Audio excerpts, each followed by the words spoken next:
I went on the Hogan tour of Australia, and I got to work with Eric Bischoff and Hulk Hogan, and got to know them a little. And then when they went into TNA, they really went to bat for me, and helped bring me in. But my first contract with them wasn't anything special. I had to go in there and sort of prove myself and earn it again.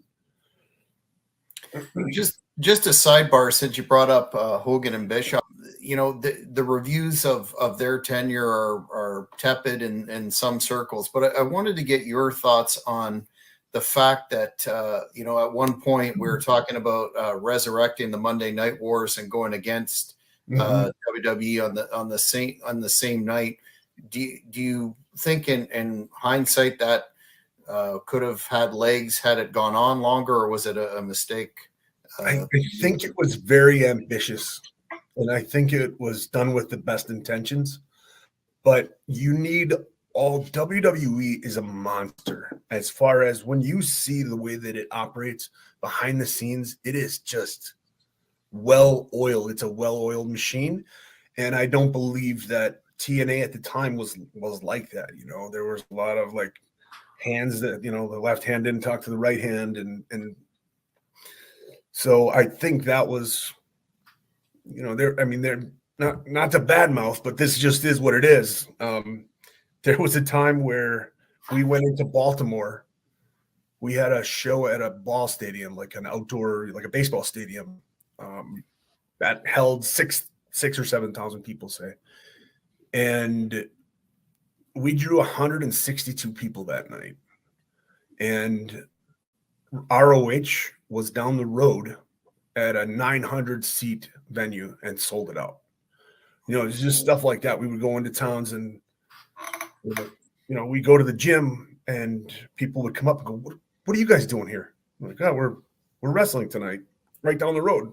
Oh, I had no idea. It was that kind of stuff. So it was unfortunate. I think it was very expensive too. Like to take something on the road, to go from,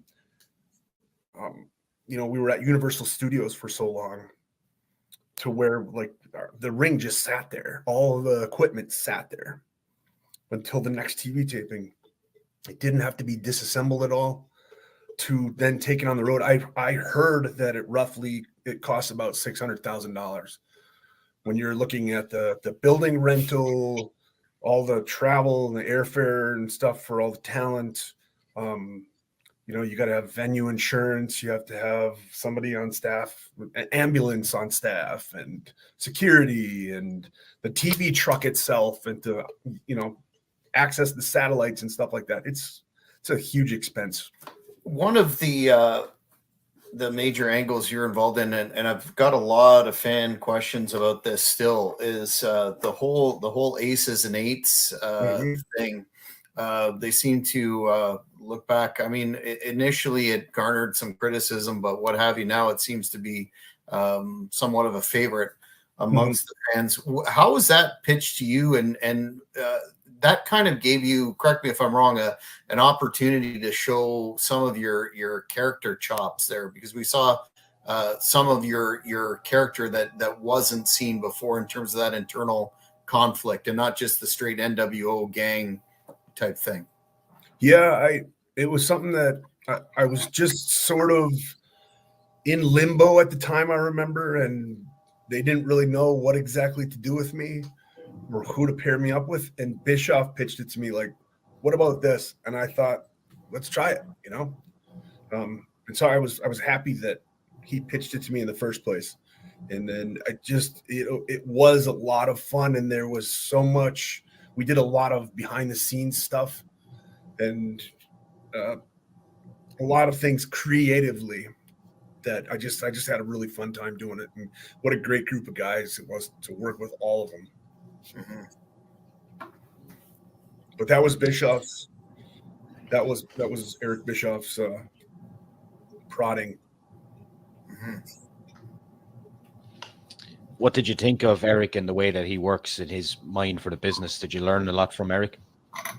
I absolutely love Eric Bischoff. Like, I have nothing but I consider him a friend.